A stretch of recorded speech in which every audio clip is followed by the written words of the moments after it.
A class the government once spent billions to acquire, now just collecting dust in a shop window like trash. Nobody wants it even for free. But the moment I laid eyes on it, I knew this was going to be my first class. My classmates all laughed and called me an idiot, but I didn't care one bit, because I knew this was the only infinite tier class in existence. Host detected with class, Star of Dominance. Activation conditions met. Talent 1, Star of Dominance. Gain the Brood Mother's World. As long as the Zerg exist, you can respawn infinitely. Talent 2, Infinite Evolution. You can evolve one Zerg unit infinitely. Talent 3, Infinite Star. You can hold additional class templates. Talent 4, Feedback. Every Zerg unit permanently boosts your stats. I stared at the description. This thing was absolutely broken. Just Talents 2 and 3 alone would drive every class holder on Blue Star insane. I took a deep breath and calmed down. This class is insane, but only if I can actually grow it. Right then, my dear little sister burst through the door. Hey, Lingxian, so what if I went out drinking? What are you gonna do about it? In my past life, she set me up and got me killed, all because she wanted Kungi to date her. But this life, I'm done dealing with her. I glanced over coldly. From here on out, you're on your own. Do whatever you want. I went right back to exploring my class talents, and the next second I was inside the Brood Mother's world. It was a misty floating island with a stone tablet standing right in the center. It read, Zerg types, Blade Bug, basic melee unit. Spine Bug, basic ranged unit. Brain Bug, basic magic unit. I didn't hesitate. I picked the Blade Bug. The moment I chose, a Blade Bug with 2 scythe arms appeared in front of me. One thought from me, even a command to die, and it would carry it out without hesitation. My eyes lit up. Time to go hunting. First reason, money. Second reason, energy points. Spawning. Zerg units cost energy, and the only way to get energy is to kill beasts. Half an hour later, I arrived at the Fringe Zone. I summoned my Blade Bug to keep watch around me.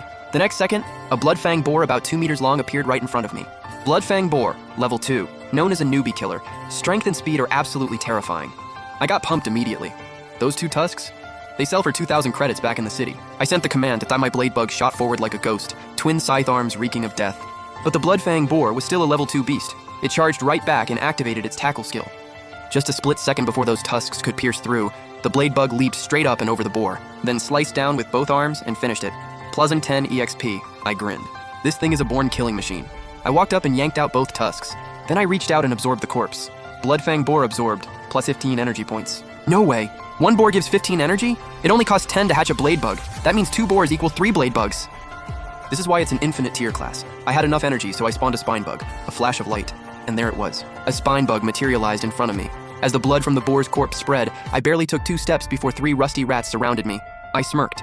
Perfect. Saves me the trouble of hunting them down. One thought, and the Blade Bug charged in. But against rusty rats built for speed, the Blade Bug was getting outmaneuvered fast. I didn't panic. I just gave another command. Volleys of spikes fired off from the Spine Bug's back. Every shot landed clean. With the Spine Bug in the mix, all 3 rusty rats were down within a minute.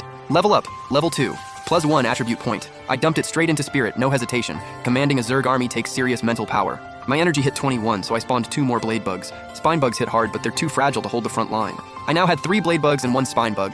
Unless I ran into a rare tier beast, this squad could run the whole Fringe Zone. I checked the sky. Still a few hours until dawn. Plenty of time. Let's keep grinding. Meanwhile, somewhere in the restricted zone, Liu Yanran, the young lady of the Liu family, said, This absolute gold rat is ridiculous. We've been chasing it all the way from the Transverse Forest to the Fringe Zone, and it's still at 10% health? Uncle Lee said with a bitter smile, Young miss, the absolute gold rat is still a level 5 field boss. The master spent 5 million credits just for intel on this thing. Please, bear with it a little longer. Liu Yanran let out a sigh. I know, 5 million credits, but it's worth it. The absolute gold rat is guaranteed to drop a hidden class template. The awakening ceremony is in 1 week. There's no way I'm settling for some basic class. Uncle Lee chuckled. You'll definitely get a powerful hidden class, young miss.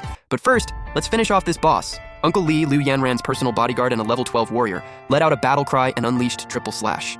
There was no dodging triple slash. The absolute gold rat took every hit clean. Uncle Lee pressed the attack without mercy.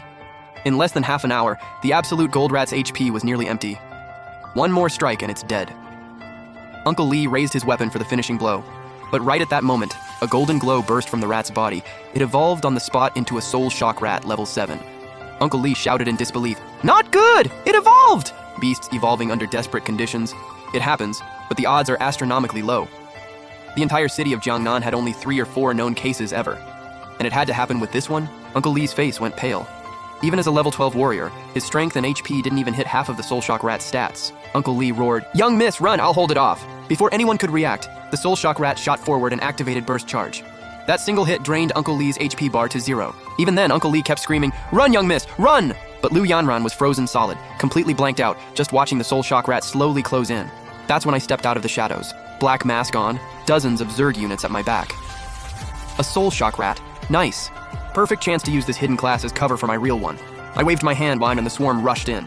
3 hours of grinding had gotten me 34 blade bugs and 12 spine bugs. The Soul Shock Rat was buried instantly. Spine bugs unloaded wave after wave from the back lines. Under the swarm, that same rat that was terrorizing everyone moments ago started howling in pain. I stood back and watched, completely satisfied. Man, being a Zerg overlord is just built different. Liu Yanran and Uncle Lee stood there completely petrified. This is a fight? This is a boss challenge? Bro, this guy was just taking a casual stroll. Liu Yanran turned to Uncle Lee. Uncle Lee, are you okay? Uncle Lee nodded. I'm fine, but this person, he's a summoner. Summoners are the most sought-after class in this world. Their whole thing is being a one-man army. The Dragon Nation treats every summoner like a national treasure. They're the kind of people most folks never even get to meet. If the Liu family could build a connection with someone like this, our status would skyrocket. Soul Shock Rat eliminated. Post 300 EXP. Level up to level 4, plus 1 attribute point.